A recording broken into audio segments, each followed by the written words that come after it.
This is Fighting Spirit Heart of the Swarm Edition. Spawn in the bottom right-hand position from SK Telecom as the red Protoss. His name is Rain. His opponent spawning as a blue Protoss playing for EGTL. His name is Hero. Rain, of course, one of these players that he was actually one of the most, the first Kespa players to really have success in StarCraft2. You know, winning the OSL, the Auction Alco OSL. Unfortunately, we won't have any more of those because they're kind of being combined with GSL for WCS, but we still will see players play in the individual leagues there. Now, look at the record. Rain is 6-0 against Hero. Ouch. And when they faced last time, it was in December 31st, and Rain did win against Hero. Yeah, I do remember that the match history is certainly in Rain's favor there with 6-0. You got to think, you know, when you get to that kind of record, you got to have some type of mental block against your opponent there. It's like, this guy always beats me no matter what I do. I can't win. Well, we're not going to even count that into the fact because he, you know, against Rain, he has 6-game losing streak, and in Yongsan, he has an 8-game losing streak. Rain? Hero. Okay, I was going to say, I said against Rain. Oh, okay, against Rain, gotcha. Okay. Yeah, so, I mean, the cards are stacked against Hero. All of the statistics point to him losing here, but Hero, he's still a good player. He can make it happen, but will he? That's the real question. This is Fighting Spirit, a very Protoss-favored map with that high-yield gas in the main base here. And we do have SK Telecom T1's Rain doing a little bit of scouting around the map, sending that probe out, just making sure that his opponent isn't up to anything really weird or risky. And also here deciding to scout out as well. Both players are going to be scouting the wrong way, and their probes will probably hit each other around the middle of the map, and then realize, oh, I know where my opponent is now. What's funny about this map is that because of the high yield gas, we've been seeing a lot more PvPs, I have to say. You know, some Zerg players come out and try to abuse the middle base, what's commonly known as Jadong, but it just doesn't work out, it seems like. So we're seeing these teams send out a lot of Protoss players. In fact, all the Fighting Spirit matches this week is PvP except for one PvT, if I remember correctly. Yeah. Actually, look at this Hero saving up all of his Chrono boost on his Nexus there, so I actually think that we may be seeing a 4-gate here. We need Hero anyway, understand. Do I need to translate that one? Well, I'm not exactly sure what he means by that. I think he means like he needs Hero to win or something. Well, I think he's talking about EGTL needs his Hero. Ah, I see. All right, so Hero, it's up to him. He needs to make sure that he can block any type of scouting from his opponent. The probe will be forced away, but we do have a Zealot on the way. Mothership Core as well. Twilight Council on the way for Rain here, so he's going for a very risky build here, while we do see Hero actually going for a pretty aggressive build. The Stalker will be able to see these out there, and looks like the SK Telecom bench, they're sitting there very concerned. This could definitely go either way here. It really just depends.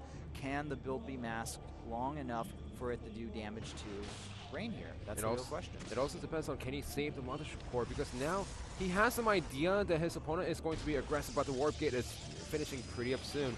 And it's going to be a 3-game pressure, which means even if Rain decides to go for the DT, Hero can certainly deal damage before the DTs even come out. All right, now we have a Hero moving in here. Dark Shrine on the way, but, I mean, it's going to take some good Sentry Force fields to really buy Rain enough time, and if our EGTL player can pick up on that, he will be able to be prepared in time. But look at this, probe moving into the main base of Rain's, or of Hero's base. But look at this, where is the Sentry? There's no Sentry here.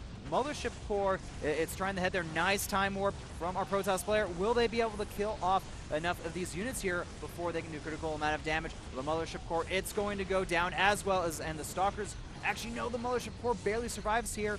Hero, he's hesitating a little bit here, and he lost his Mothership Core as well. His micro wasn't fantastic at all. He saw the Mothership Core on the right side, and before the Nexus Cannon went down, he had enough Stalkers to snipe it down, and now he's in this awkward position. And yes, he has enough time, but Rain also just bought enough time to get the DTs out. The problem is once the DTs come out, this pressure is going to be over here. And the problem is Hero, he doesn't have any detection, and he has no idea what his opponent's up to, and he's not pressing the advantage over his opponent here. There's also a proxy pylon, you know, towards the top center of the map.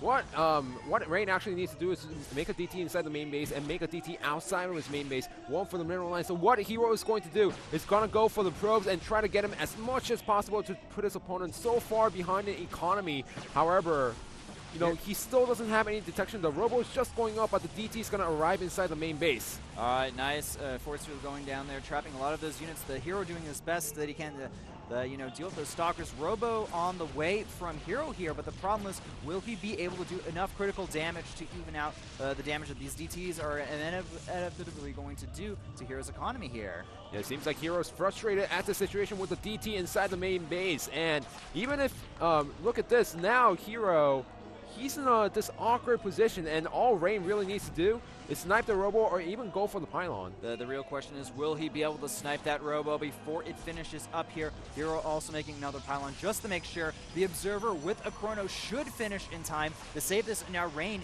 he needs to be going for, uh-oh, it could be very close here. Rain still may be able to kill it just in time. It's going to be very close between the probes and the DT shine here. Will it complete 54, 10, and doesn't get sniped. The Observer comes out just in time to save against the DTs.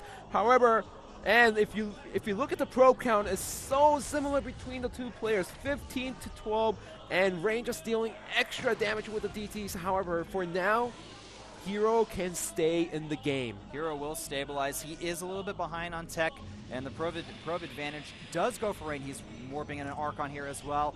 Hero, he's going to need to have energy for that Nexus Cannon. He needs to hold here and focus on rebuilding his economy and, you know, choosing some tech path to go down.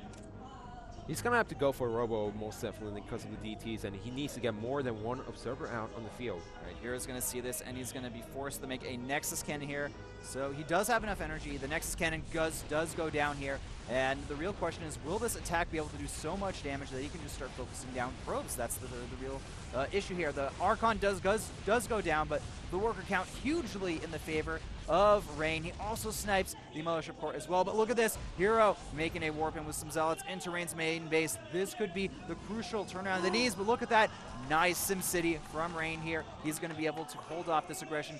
Not warping in any Dark Templar, though, so, you know, the Zealots will be able to do a good amount of damage. You know, against defending against the Zealots, you don't want to waste too much gas into defending against this, so you want to make sure you warp in Zealots, and with this fantastic wall, he only loses a pylon against 3 Zealots. A really fantastic play by Rain, I have to say, and those 3 Zealots aren't going anywhere. Yep, those Zealots are essentially dead here, and that's a lot of wasted supply there. Unfortunately, for Hero, he's not going to be able to get any probe kills there, overcommitting on the Zealots, and I've just noticed that Rain, he always defends against the Zealot pressure, man. The Zealot run-bys, he can just deal with that so well. So once again, luck not on Hero's side, and he is remaking the Robo, but you know, the biggest issue here is the supply advantage. Sorry, actually, Rain's making a Robo, but the supply advantage is clearly in Rain's favor here. And once the Observer comes out by Rain, and if he snipes the Observer, the game is over. Yeah, if he can snipe the Observer, the game is essentially over. Also here, now supply capped, Rain supply capped at the moment. Hero was able to clear out that proxy pylon. We do have the Mothership Core moving in here from Rain. It looks like he wants to do a little bit more scouting, and he, Rain, he's taken a defensive posture. He realizes that he's in a decent position, but he can throw this game away if his opponent goes for the DTs. Yeah, especially playing against someone like Zhangbi, who loves to warp in those Zealots around the map. We've seen some players, you know, who's in a really great position but loses because of 1 or 2 Zealots inside the main base, and you just don't scout it in time. So Rain is trying to make sure he doesn't give his opponent any time to come back into the game, and the recall on the Mothership Core after getting a full scout on his opponent's base. He knows that he has a better army, so he doesn't need to, you know, save up energy right now. Yeah. I do want to say, though, actually, things have started to even out quite considerably here. Worker-wise and unit-wise, only 1 more Stalker for Rain and a few more probes, so he is ahead on the probe count there. Hero, unfortunately, supply block there, actually. With this pylon finishing up, that's going to allow him to start that Immortal production. And now we see Rain trying to move into a macro game here, putting down that Nexus. Now, the real question is Hero going to try to go for a big bust, or will he take an expansion of his own? Well, if it's a really similar army situation between the two players, the bus is not going to work out. And like you said, Hero, he did catch up with the unit count, and now Rain does have up to 25 probes. But the biggest problem is behind all this, Hero was always one step behind his opponent, so his Nexus is going to go up halfway when Rain's Nexus is halfway done. And look at this, Rain just scouting around the map just to make sure that his opponent doesn't have any proxy Nexus around the map to come back into this game. A very, very smart play by Rain. That's exactly what he should be doing in this scenario. If you're ahead, make sure your opponent's not trying to do anything overly risky to get ahead. And Hallucinated Phoenix in here going to try to scout some information, not getting too much, but he does know that the Nexus is going down for Hero, so I mean, he can just maybe do a little bit of pressure here. I think he's moving out with a few Stalkers here. Yes, we do see the Stalkers. And if Hero's not careful, he may actually take a little bit of damage here. Well, even if he takes the damage, he'll be able to save the Nexus no problem with the number of sentries and the Immortal. Yeah, it looks like Rain just wanted to do a little bit of pressure there. Not much more. Yeah, all Rain wants to do is scare his opponent and make sure, just show him that, hey, I'm so far ahead in the game that you should be scared right now. Yeah, that probe difference definitely becoming glaringly obvious here. Rain's just going to have the superior economy over a longer period of time. Hero, he really needs to just start chronoing out loads of probes right now to try to get back into the economic game. Colossus now starting for Rain here, so we're going to be going into a kind of like Wings of Liberty style PvP. Now, speaking about Wings of Liberty style, Rain also needs to make sure he doesn't give his opponent too much time to come back into the game, because we've seen so many PvPs and Wings where it goes into Colossus Wars and one player has the advantage in the first 10 minutes, and it doesn't matter anymore when it goes into Colossus Wars. So Rain, if he wants to make sure that he keeps the advantage, then he should start getting faster upgrades than his opponent. Try to max up before his opponent and hit the timing before his opponent can catch up. Yeah. Also, want something important to point out here. Look at that Forge for Rain here. He's researching the +1 attack. There's no Forge on the way. Actually, just starting as I speak right now from Hero. So it looks like both players are really trying to play the same game, but Hero's playing from behind. So this entire game, he will be on a defensive posture. Like I said, trying to get a little bit more ahead than your opponent and make sure that his opponent cannot come back and win the game. He even scouts the Forge timing, so